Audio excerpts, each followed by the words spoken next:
চলছে বিএফডিসিতে বাংলাদেশ চলচ্চিত্র শিল্পী সমিতি নির্বাচন। এবারের নির্বাচনে অংশগ্রহণ করেছেন মিশা সওদাগর, ডিপজল ও মাহমুদ খলিল নিপুণ। একটা বিষয় খেয়াল করুন, গত 2022 সালের নির্বাচনে ইলিয়াস কাঞ্চন নিপুণ প্যানেল ছিল এবং মিশা সওদাগর, জায়েদ খান ছিলেন। কিন্তু এবারে গত 2022 সালের নির্বাচন কিন্তু ছিল উৎসব মুখর।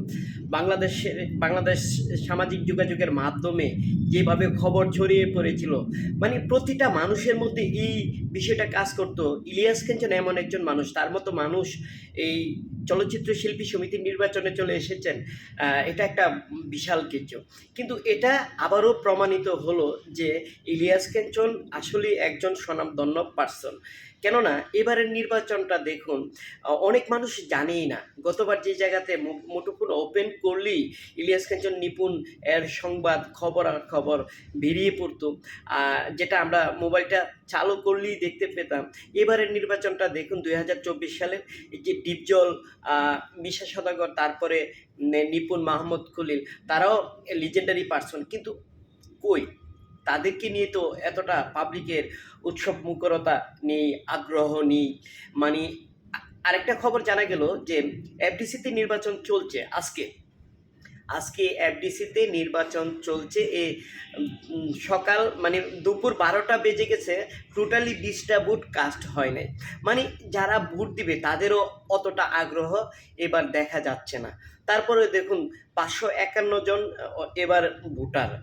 দেখা যাক কতটা ভোট কাস্ট হয় আর কে বিজয় হয়। কিন্তু সবচেয়ে বড় কথা হলো যে 2022 সাল যে নির্বাচনটা ছিল, আসলেই মানুষ বুঝতো যে তখন বুঝতে পেরেছিলেন যে ইলিয়াস কাঞ্চনের মতো ব্যক্তি এই নির্বাচনে অংশগ্রহণ করেছেন।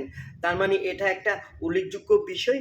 আসলেই বিএফডিসি একটা সংস্কৃতি অঙ্গন, এটা মানুষকে প্রাণের একটা অঙ্গন, মানুষের ভালোবাসার একটা জায়গা। এখান থেকে মানুষ অনেক কিছু জানতে পারে, এখান থেকে অনেক মেসেজ বের হয় আমাদের জন্য, সাধারণ মানুষদের জন্য।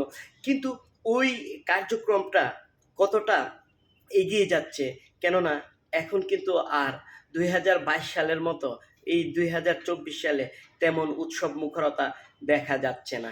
কারণ আপনারা এই নির্বাচনকে ঘিরেই আপনারা বুঝতে পারেন, হয়তো ইউটিউবে চার্জ দিলে পেয়ে যাবেন, কিন্তু দেখবেন আগের মতো অতটা উৎসব মুখরতা নেই।